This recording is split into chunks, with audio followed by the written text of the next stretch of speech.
नमस्कार, स्वागत सभी का। आज का वीडियो एक और सेंट्रल यूनिवर्सिटी के विषय में है और ये सूचना है पीएचडी कैंडिडेट्स को लेकर। यदि आपने पीएचडी के लिए अप्लाई किया है इस विश्वविद्यालय में तो आप ज़रूर देखिए इस वीडियो को। यदि आपका संबंध philosophy, library and information science एवं सोशियोलॉजी डिपार्टमेंट से है तो जी हाँ, इन 3 डिपार्टमेंट के बच्चों को लेकर आए हैं नोटिफिकेशन 24 और 25 फरवरी को। उसी की सूचना आपसे शेयर करनी है। कुछ नोटिफिकेशन एडमिशन को लेकर हैं, कुछ इंटरव्यूज़ को लेकर हैं और कुछ एंट्रेंस एग्जामिनेशन को लेकर हैं। तो सूचनाओं को लास्ट तक देखिएगा। समस्याएं उत्पन्न होने पर विश्वविद्यालय से सवाल कीजिएगा और यदि मेरे से कोई सवाल जवाब हो तो कमेंट बॉक्स में अपना सवाल जवाब छोड़ दीजिएगा। और यदि कुछ पर्सनल में जानना चाहते हैं तो कमेंट बॉक्स में अपना ईमेल आईडी और फ़ोन नंबर छोड़ दीजिएगा। मुझसे ईमेल आईडी और फ़ोन मत मांगिएगा, पब्लिक नहीं कर सकता हूँ, या आप मुझे चाहे तो फेसबुक पर मैसेज कर सकते हैं। सबसे पहले चलते हैं इन्फॉर्मेशन सोशियोलॉजी को लेकर। डिपार्टमेंट ऑफ सोशियोलॉजी का नोटिफिकेशन आया है। उसके अकॉर्डिंग जिन बच्चों का सिलेक्शन हुआ था पीएचडी इन सोशियोलॉजी के लिए, उन बच्चों को अपना एडमिशन ले लेना है और 4 मार्च से पहले, या कहें कि 5 मार्च का एक दिन एक्स्ट्रा है, मैं 4 मार्च इसलिए बोल रहा हूँ कि समस्याएं ज़्यादा ना हो आपके समक्ष।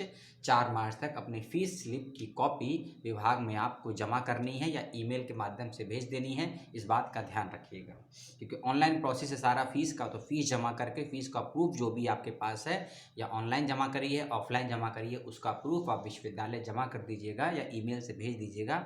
4 मार्च 2021 से पहले शाम 4 बजे तक का समय दिया गया है। ठीक है, यह थी पहले विभाग की इन्फॉर्मेशन। दूसरा विभाग है फिलॉसफी। जी हाँ, फिलॉसफी विभाग के बच्चे अब ध्यान दें।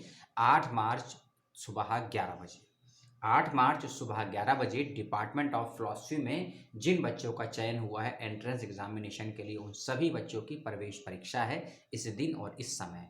आपकी प्रवेश परीक्षाओं का माध्यम रहेगा ऑफलाइन और वेन्यू रहेगा यूनिवर्सिटी का कैंपस। ठीक है, अपने यूनिवर्सिटी के कैंपस में जो भी आपका विभाग है philosophy department, Nehru university Shillong में, आप अपने जाइएगा, एंट्रेंस दीजिएगा और सुबह 11 बजे से होगा। ठीक है, एग्ज़ाम आपका कंप्यूटर पे होगा या रिटर्न में होगा, इसकी कोई इन्फॉर्मेशन नहीं है अभी तक।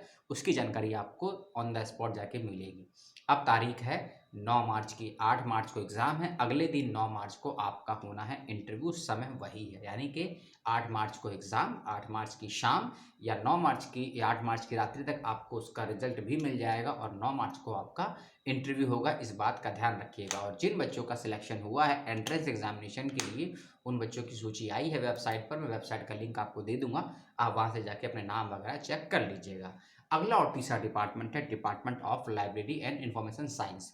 इस विभाग के बच्चे भी ध्यान दें। बच्चों की 10 मार्च को सुबह 9:30 बजे 10 मार्च को सुबह 9:30 बजे आप सभी अपने डिपार्टमेंट में रिपोर्ट कीजिएगा, लाइब्रेरी एंड इंफॉर्मेशन साइंस के बच्चे, यदि आपने अप्लाई किया है पीएचडी के लिए। ठीक है, और 10 मार्च को सुबह 11 बजे आपका होना है एंट्रेंस एग्जामिनेशन।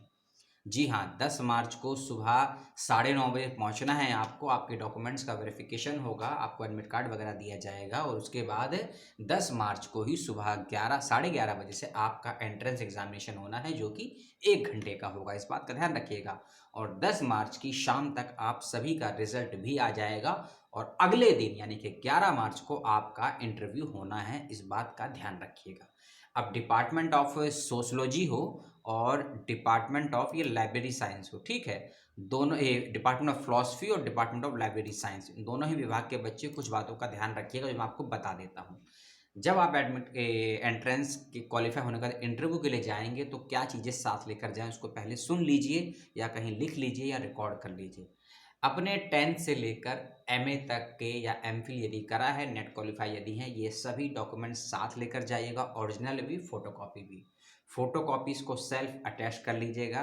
पहली चीज़ क्लियर कट सुन लीजिए, जब आपने अप्लाई किया था तो एप्लीकेशन फॉर्म की कॉपी भी साथ रखिएगा, ओरिजिनल भी और उसका फोटोकॉपी भी। ओरिजिनल का मतलब कलर फोटो निकलवाइएगा, ठीक है, और उसको सेल्फ अटैच कर लीजिएगा जो फोटोकॉपी करवाएंगे।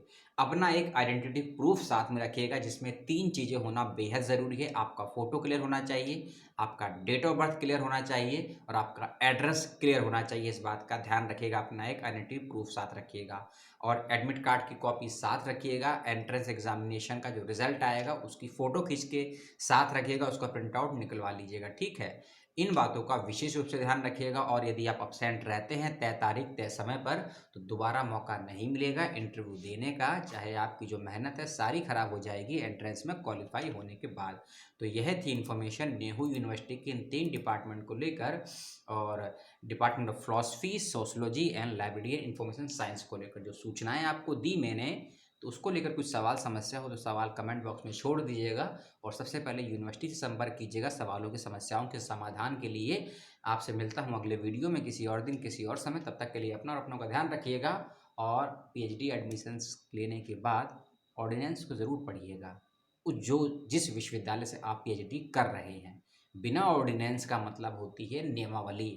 आपने एडमिशन तो ले लिया पीएचडी के लिए, लेकिन आपको ये नहीं पता है पीएचडी कितने समय में सबमिट होती है, कितने समय में कैंसिल हो सकती है, कितने समय का एक्सटेंड हो सकता है, टॉपिक कैसे डिसाइड होता है, गाइड कैसे मिलता है, यूनिवर्सिटी से के बाहर के को गाइड का चयन कैसे कर सकते हैं। इसकी सब की जानकारी हर यूनिवर्सिटी का अपना अपना अलग ऑर्डिनेंस होता है पीएचडी का, और उसके साथ ही साथ यूनिवर्सिटी ग्रांट कमीशन का भी अपना एक ऑर्डिनेंस होता है। मैंने आज ही अलीगढ़ को लेकर एक वीडियो बनाया था एएमयू को लेकर, उसमें मैंने एएमयू का पीएचडी का ऑर्डिनेंस डाला है, डिस्क्रिप्शन बॉक्स में देख लीजिएगा, उसको पढ़ भी लीजिएगा तो आपको थोड़ा बहुत अंदाज़ा मिल जाएगा किसी यूनिवर्सिटी में पीएचडी करने का क्राइटेरिया क्या होते हैं, क्या उसके स्टेप बाय स्टेप चरण होते हैं। थोड़ी सी जानकारी आपको वहाँ से मिल जाएगी। तब तक के लिए अपना और अपनों का ध्यान रखिएगा, पढ़ते रहिए, सीखते रहिए और अपनों के साथ रहिए। जय हिंद।